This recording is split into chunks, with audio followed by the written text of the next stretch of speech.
Olá, pessoal, tudo bem com vocês? Espero que todo mundo esteja bem. Eu sou Luana Martiniano e estou aqui para mais um módulo de SUS, tá? E hoje nós vamos ver aí um conteúdo, né? O conteúdo seguinte, tá certo? Do conteúdo de SUS, que é aí extremamente importante. Deixa eu compartilhar aqui a tela com vocês. E vamos seguir aqui para a nossa próxima aula, tá? O que que nós vamos aprender nessa aula? Nós vamos iniciar, tá certo? A partir de hoje, o nosso conteúdo de arcabouço jurídico legal do SUS. Ou seja, nós vamos falar da parte jurídica, tá? Das leis, né? Que regem aí o Sistema Único de Saúde, tá? Então, hoje nós vamos ver a primeira lei orgânica de saúde, que é a Lei 8080, né? Como vocês conhecem aí, né? Quando a gente vai ver conteúdo de SUS, é o primeiro conteúdo que mostra, né? A Lei Orgânica de Saúde, porque ela vai fazer toda a regulamentação ali do SUS. Tá? Então, nós vamos ver esse conteúdo a partir de hoje. E a Lei 8080, ela é uma lei bem extensa, tá? Ela é uma lei que tem aí aproximadamente 38 artigos, tá? Então, é uma lei bastante extensa, né? Com várias questões aí, porque ela vai fazer todo ali o destrinchamento de todas as questões relacionadas ao SUS. Então, ela vai trazer absolutamente aí tudo que rege o SUS, né? Todo o sistema. E nós vamos ver todos os pontos principais, tá? Alguns artigos eles não foram inseridos, porque assim não são de grande relevância. Como a gente precisa realmente aqui abordar o que é mais importante e tem maiores probabilidades de estarem nas provas, né? Então nós vamos ver aí, vamos dar aí maior foco nesses artigos, tá? Mas o que eu oriento? Você pegar, né, baixar lá a Lei 8080 que está lá no Planalto, no site do Planalto, tá? E ver, tá? A lei de forma seca. Eu sempre digo isso, que a lei a gente precisa ler de forma seca, pegar tudo que está lá posto, né? Mesmo que aqui a gente vai estudar de forma bem extensa, fazendo a contextualização e o comentário sobre cada artigo, eu sempre peço para vocês irem lá na lei, podem até imprimir, né? E ir comparando com o conteúdo, vendo aí, tá certo? Para que vocês fixem bem e compreendam a lei de forma clara. Eu sei que conteúdos de leis, elas não são tão simples, né, da gente conseguir pegar rápido, mas vocês estudando devagar o conteúdo, né, artigo por artigo, compreendendo artigo por artigo, tá certo? Vocês vão conseguir aí dominar essa lei orgânica de saúde, tá certo? Então, qual é a finalidade desta lei? É dispor, tá, sobre as condições para a promoção, prevenção e recuperação da saúde e também para a organização e funcionamento dos serviços. Então, o que é que a gente precisa memorizar aqui, né? Que a Constituição, ela cria o SUS e que a Lei 8080, ela faz aí a organização do sistema. Então, ela vai trazer aí toda a parte da organização do funcionamento, tá certo? Do Sistema Único de Saúde. Então, o primeiro artigo da Lei 8080, ela vai dizer o seguinte: regula em todo o território nacional as ações e serviços de saúde executados isolada ou conjuntamente em caráter permanente ou eventual por pessoas naturais ou jurídicas de direito público ou direito privado. O que significa isso, né? Que todas as ações e serviços de saúde, tá certo? Elas poderão ser executadas aí de forma isolada ou em conjunto, tá certo?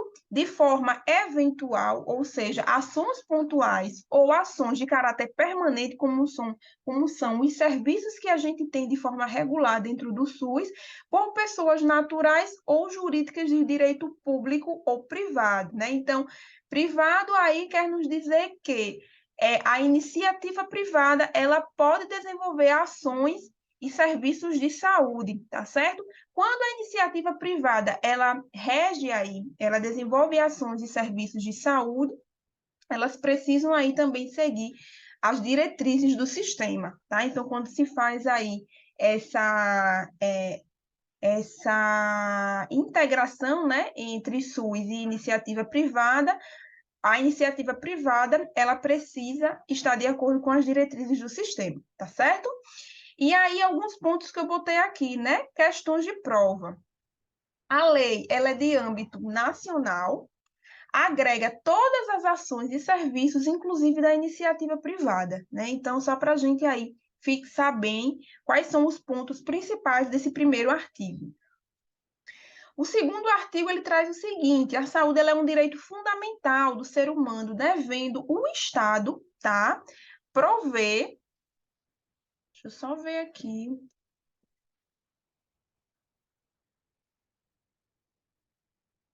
Vamos continuar. Então, né, devendo o Estado prover as condições indispensáveis ao seu pleno exercício. Então, o dever do Estado vai ser aí garantir a saúde, né, diante aí da reformulação e execução de políticas econômicas e sociais que visem aí essa redução de riscos de doenças e de outros agravos, tá certo?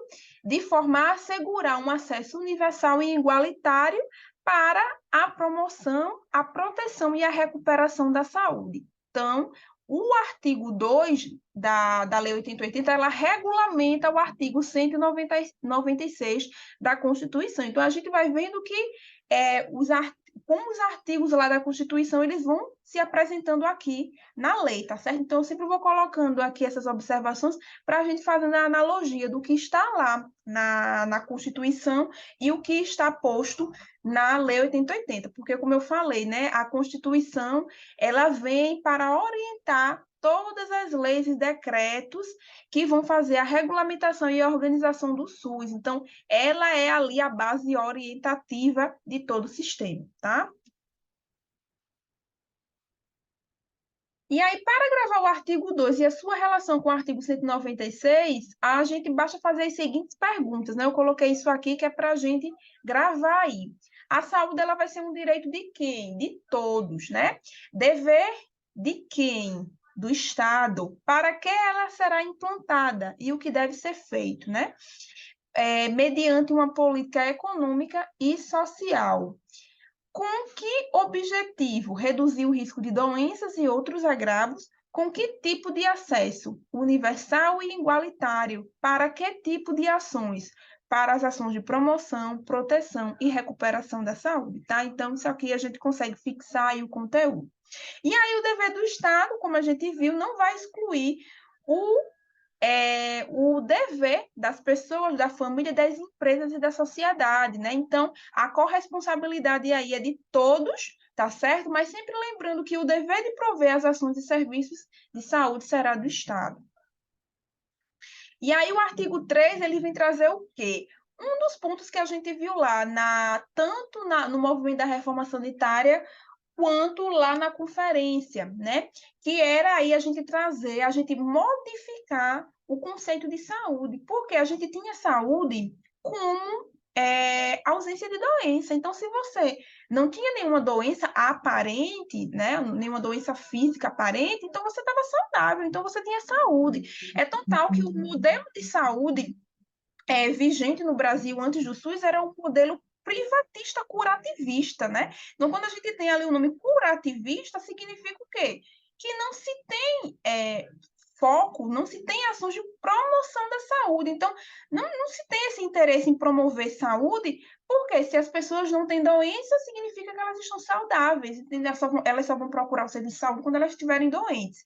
Então, o SUS, né, a partir dessa discussão do que de fato é saúde, do que de fato promove saúde, ocorre um remodelamento, uma reconstrução desse conceito de saúde. Então, nós vamos ter o seguinte, né? Os níveis de saúde expressam a organização social. Então, os níveis de saúde, né, expressam a organização social e econômica do país, ou seja, né, tem relação direta com como está organizada socialmente e economicamente esse país. Por quê? Porque, né, como a sociedade está organizada e como ela está vivenciando a sua economia vai influenciar diretamente na questão de saúde da população, não é isso? Então, tendo a saúde como determinantes e condicionantes, entre outros. Então, nós vamos ver aqui quais são os fatores que condicionam e que determinam a saúde de uma população, né? Então, nós vamos ter aí alimentação, até porque se a gente não tiver acesso a uma alimentação de qualidade em quantidade suficiente, a gente tem um quadro de insegurança alimentar que compromete a saúde, né? Isso pode levar tanto à desnutrição, na verdade, como a gente está vendo agora, né? Nós estamos em 30 de janeiro, né? E o que nós estamos vendo, né, sendo noticiados, por exemplo, falando, né, da questão da saúde indígena, né? Crianças pertencentes ao grupo, né, de indígenas e Yanomamis passando por uma crise de desnutrição gravíssima, né? Então, nós temos crianças, não só crianças, mas adultos, né? Mulheres, idosos, pessoas com a saúde fragilizada por causa da má nutrição, pela falta de acesso à alimentação de qualidade. E quem deveria ter provido isso deveria ter sido o Estado, né? Então, a gente vê aí né, o artigo aí da Constituição, né, o artigo 196 aí sendo infringido pelo Estado, né? Então, o Estado não cumpriu com o seu dever de prover aí a saúde dessa população, que era a população indígena, que não estava tendo acesso aí à alimentação, né, por questões aí de territoriais, né, de introdução de garimpo ilegal, todas essas problemáticas que a gente sabe que acaba afetando aí a população indígena, né? Então, nós temos aí uma situação em que a alimentação, né, ela foi determinante, na verdade, para levar essas pessoas a quadros de desnutrição gravíssimas e também à morte. Sem contar que hoje no Brasil a gente tem aí, né, uma estatística de 33 milhões de pessoas em insegurança alimentar. Então a gente vê que isso afeta diretamente a qualidade de vida dessas pessoas, tá? Principalmente pessoas ali com a saúde mais vulnerável, como crianças, gestantes e idosos. Nós vamos ter aí também a questão da moradia. Nós sabemos que moradia, saneamento básico, afeta muito a questão da saúde. Então, uma população que vive sem estrutura, né, em estruturas de casas precárias, vai ter sua saúde fragilizada. E em um local que não tem saneamento básico, vai ter mais incidência de doenças, principalmente doenças transmissíveis. O meio ambiente como um todo, né? O meio ambiente aí a gente inclui as florestas, os mares, os rios, como também o próprio meio ambiente em que a gente vive, né? Tudo que nos cerca, tudo que nos cerca é meio ambiente. Então, se esse meio ambiente ele não está sadio, não está saudável, isso também vai afetar diretamente a saúde individual e coletiva. O trabalho, né? Se o trabalho ele não tem boas condições para poder aí abarcar essas pessoas que estão, né, nesse local, se não tem boa qualidade higiênico-sanitária, de estruturas, coloca em risco também a saúde das pessoas, né? A própria renda, a gente sabe que, né, populações de baixa renda são pessoas que têm mais aí a saúde comprometida, né, que aí não vai ter aí condições de arcar, muitas vezes, com a questão da alimentação, né, com a questão de tantos outros fatores que dependem muitas vezes da renda que você recebe. Então, a gente sabe que a renda, né, ela tem um impacto muito grande na questão da saúde, na qualidade de vida. A educação, como a gente sabe, aquelas pessoas que têm uma escolaridade mais baixa, consequentemente, têm um padrão de vida pior, né, mais precário, com menos acesso à alimentação, a moradia, a saneamento básico, a lazer, então tudo são fatores condicionantes. Então, nós vamos ter aí também a questão da atividade física, como a gente sabe, né?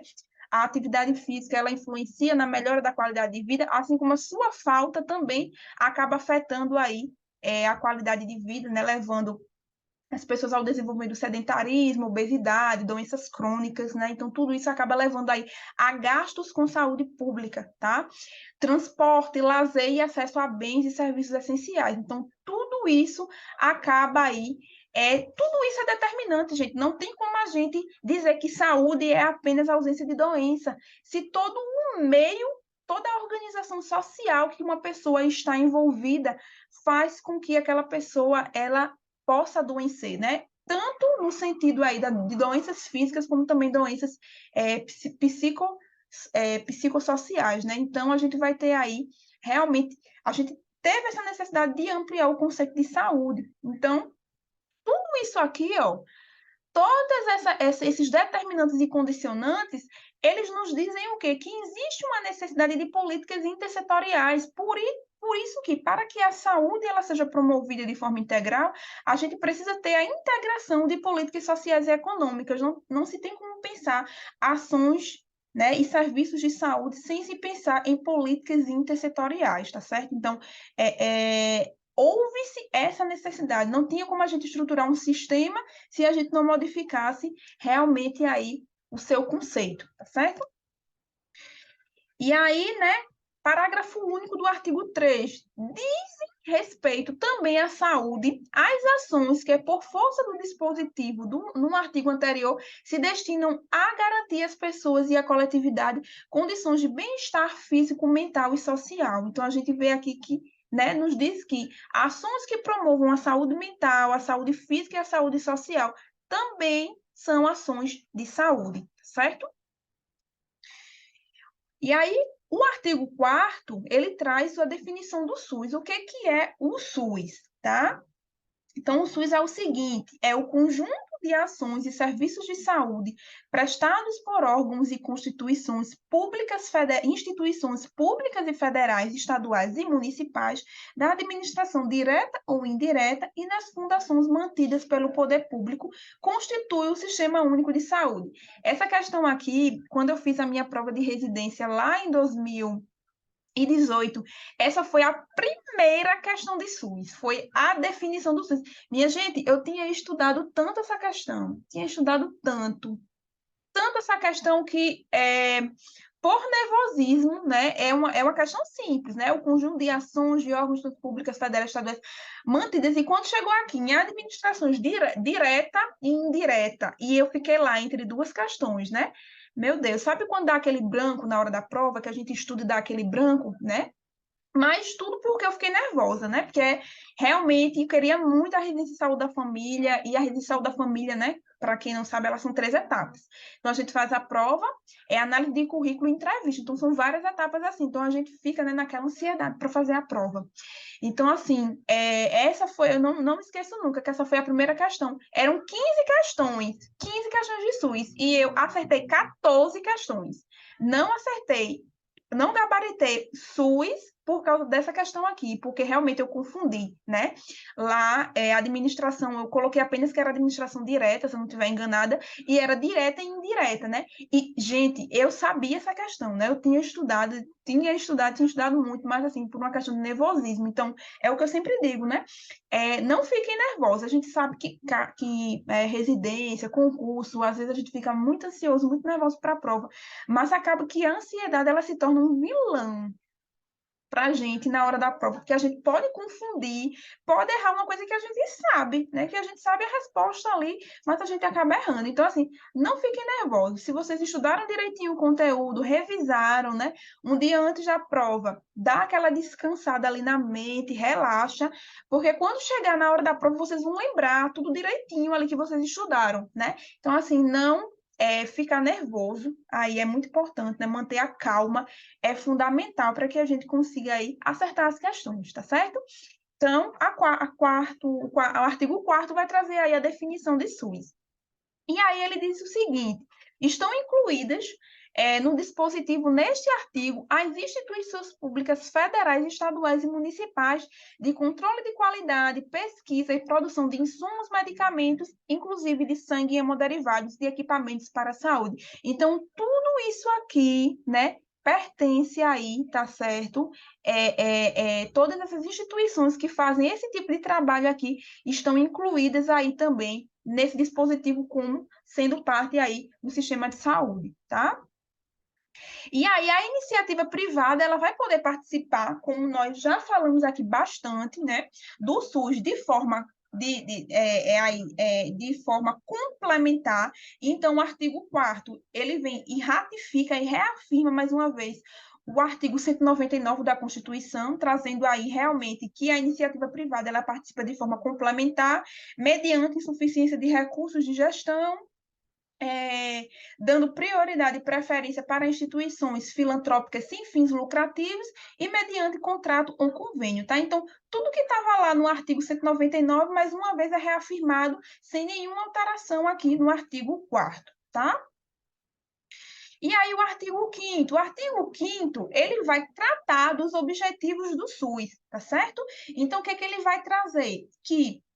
Quais são os objetivos? Identificar e divulgar os fatores determinantes sociais de saúde, então, todos aqueles determinantes que a gente viu lá, né? A questão da alimentação, moradia, de todas as condições de vida da população precisam ser divulgadas e identificadas, né? Para que toda a sociedade saiba o que de fato influencia, né? Determina e condiciona ali a saúde da população. Formular políticas de saúde, então, todas as políticas de saúde são responsabilidades do próprio sistema, né, do próprio SUS, em diálogo com outras políticas, tá? E também assistir as pessoas por meio da promoção, proteção e recuperação. O artigo 6º, ele vai trazer aí os campos de atuação do SUS, tá? Então, é interessante aqui a gente compreender quais são os campos de atuação do SUS, onde é que o SUS atua. Então, nós vamos ter aí a execução de ações de vigilância sanitária, vigilância epidemiológica, saúde do trabalhador, da assistência terapêutica integral, inclusive farmacêutica. Lá na Lei 8080, né, a gente vai ter aí a definição de cada uma dessas ações aqui. Então, a gente vai ter lá o que é vigilância sanitária, o que é vigilância epidemiológica, o que é vigilância de saúde do trabalhador, o que é assistência terapêutica. Eu oriento vocês a irem lá, né? Como eu falei, pega a política, imprime e vocês vão ver lá a definição. Eu gosto que vocês vejam, né, a definição de cada uma dessas, porque algumas provas elas gostam de colocar. Podem colocar um trecho lá, tá certo? Ou podem colocar a própria definição e pedirem para vocês dizerem qual é a alternativa, a que ação pertence, se pertence à vigilância epidemiológica, sanitária, à saúde do trabalhador. Então, você tendo noção da definição do que se trata, você não vai ter dúvida nenhuma, tá certo? E aí, não vai ter aí problema com a questão e vai encontrar a correta rapidamente. Sem contar que lá também tem as ações que são realizadas por cada uma dessas vigilâncias, tá? E aí o artigo 6º, né, ele faz aqui, ó, ele nos traz aí a rede intersetorial. Que rede intersetorial é essa? Nós vamos ter aqui no centro a família e a sua relação com a comunidade, a interação com toda a comunidade, né? E nós vamos ter todos os setores aqui, né, que estão correlacionados, interrelacionados um com o outro. A saúde com a educação, com a assistência social, segurança alimentar e nutricional, saneamento básico, esporte, cultura, lazer, ciência e tecnologia. Isso aqui é toda a rede que precisa estar sempre em integração, né, de forma intersetorializada, para promover aí uma saúde, né, promover a saúde de forma plena e integral para a família e para toda a comunidade, tá? Então, vamos às pegadinhas, né? Eu gosto de colocar isso aqui porque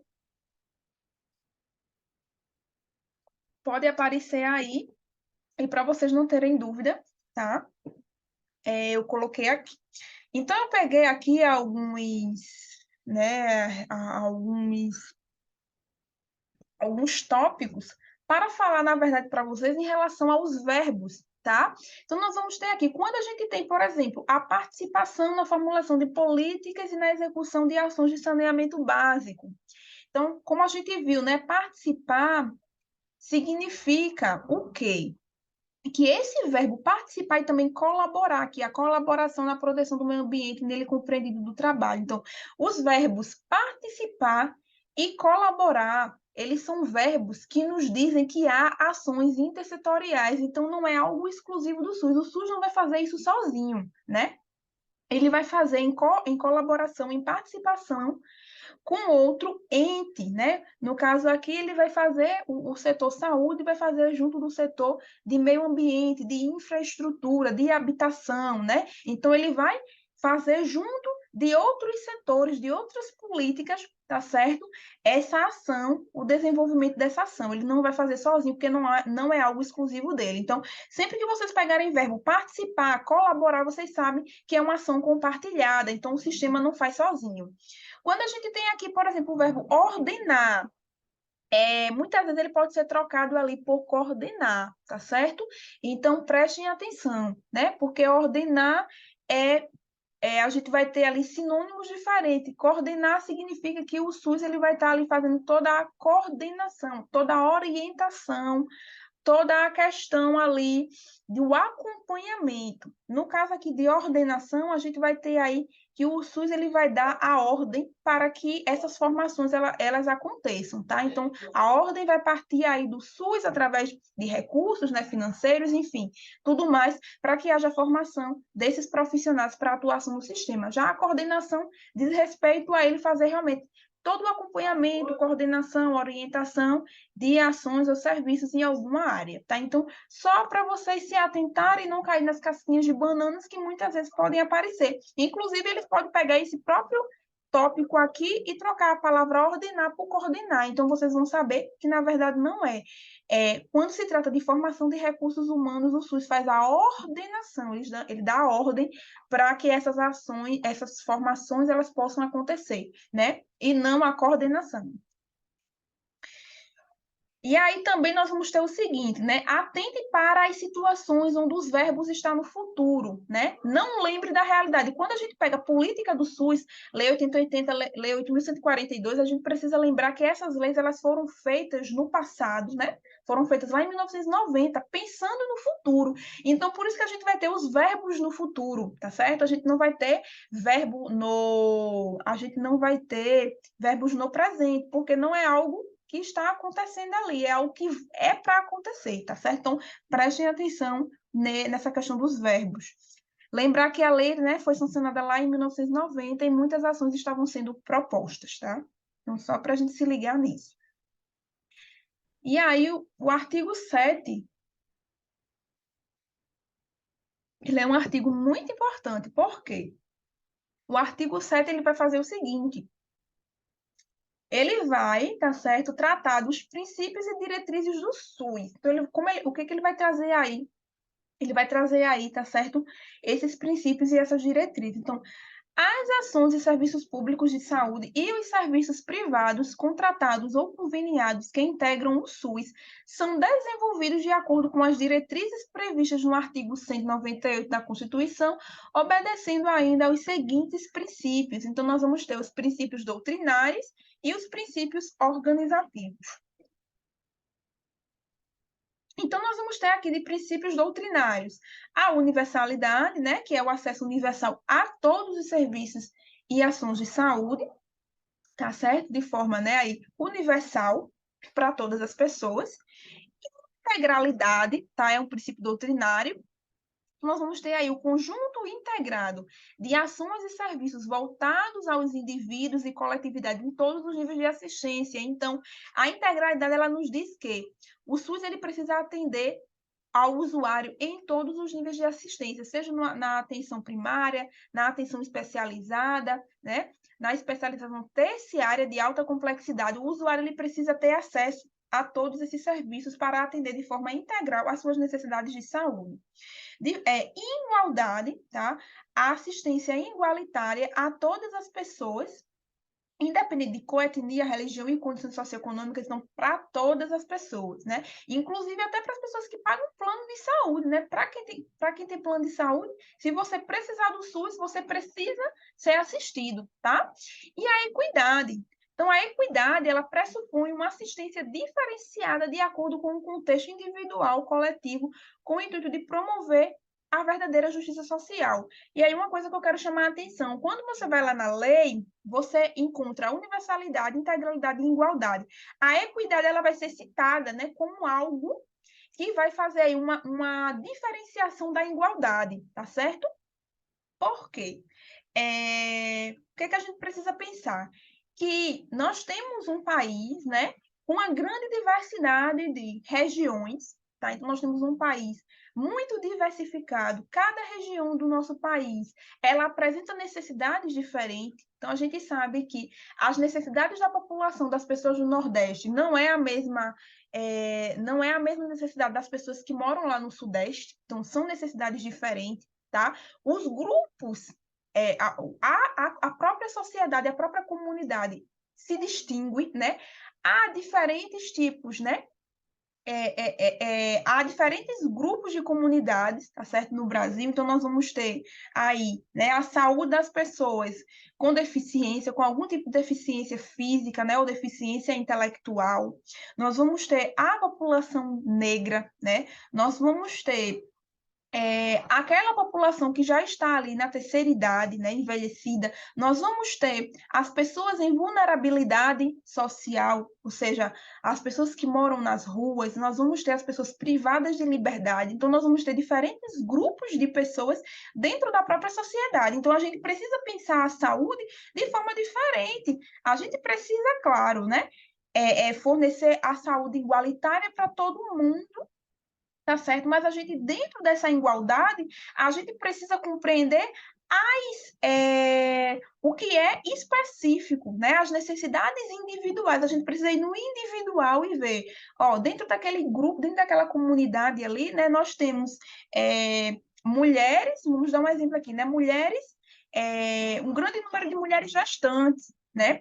Que estão em vulnerabilidade social, né? Mulheres com baixa escolaridade, mulheres que são negras, e a gente sabe que mulheres que são negras, né, da raça realmente aí da sua etnia negra, elas já podem apresentar aí algumas complicações, alguns problemas durante a gestação, né, como a anemia falciforme, diabetes gestacional, com muito mais prevalência do que as mulheres que não são negras. Então, tudo isso precisa, todas as políticas, elas precisam ser pensadas olhando para essas especificidades, para essas diferenças que existem entre os grupos sociais e entre as pessoas, tá? Então, por isso que a equidade ela é colocada lá dentro, né, como um princípio doutrinário, porque ela vai fazer essa distinção, né? Que é necessário distinguir para que haja de fato uma verdadeira justiça social, para que todas as pessoas elas sejam assistidas. A gente não pode, por exemplo, né, construir, vamos dar um exemplo simples, construir uma unidade de saúde sem pensar ali nas pessoas que vão ter acesso àquela unidade de saúde. Então, a gente sabe que vai ter pessoas com algum tipo de dificuldade, né? Deficiência, então a gente precisa dar acessibilidade. Isso não só numa unidade de saúde, mas numa escola, né? Num ambiente de trabalho, você precisa dar acessibilidade para essas pessoas. Então, é a equidade, tá certo? É o princípio da equidade que nos faz observar, que faz as políticas de saúde, quando elas vão ser construídas, elas pensarem nessas diversas necessidades individuais de cada pessoa, tá? Então, para que a gente possa aí compreender o que é aí essa equidade, certo? E aí nós vamos ter os princípios organizativos. Nós vamos ter os princípios doutrinários, né, que é ali as doutrinas, tá certo? Que vão reger os princípios organizativos. E vamos ter os organizativos que vão organizar o sistema, tá? Então, nós vamos ter aí a regionalização, que se trata de um processo político administrativo com a finalidade de fazer um recorte territorial, tá? Para a organização da rede de serviços de saúde, lembrando justamente do que eu falei, se nós não temos um país que é igual, né, nós vamos ter cada região do país com questões diferentes, né, demográficas, epidemiológicas diferentes, então a gente precisa regionalizar, a gente precisa fazer uma divisão para que os serviços de saúde eles sejam organizados para atender aquela região, né, aquela população que ali está. E a descentralização nos diz o quê? Que a gestão do SUS ela precisa ser descentralizada, tá certo? Então, todos os entes federativos eles precisam ter autonomia para desenvolver as suas ações e serviços de acordo com a sua realidade local. Então, sempre com foco no município, tendo em vista que são os municípios que estão em contato direto com a população, né? Então, se faz essa descentralização com foco cada vez maior na municipalização, que é trazer mais autonomia para os municípios, mas aí todos os entes federativos eles têm a sua autonomia para desenvolver suas ações e serviços de saúde, tá? Nós vamos ter a hierarquização, e a hierarquização a gente precisa entender o seguinte, que ela não vem para dizer que nível tal é melhor do que nível tal. Então, não quer dizer que o nível, a atenção hospitalar especializada, ela é melhor do que a ambulatorial, ou melhor que a primária, ou que a atenção primária é melhor do que as demais, não.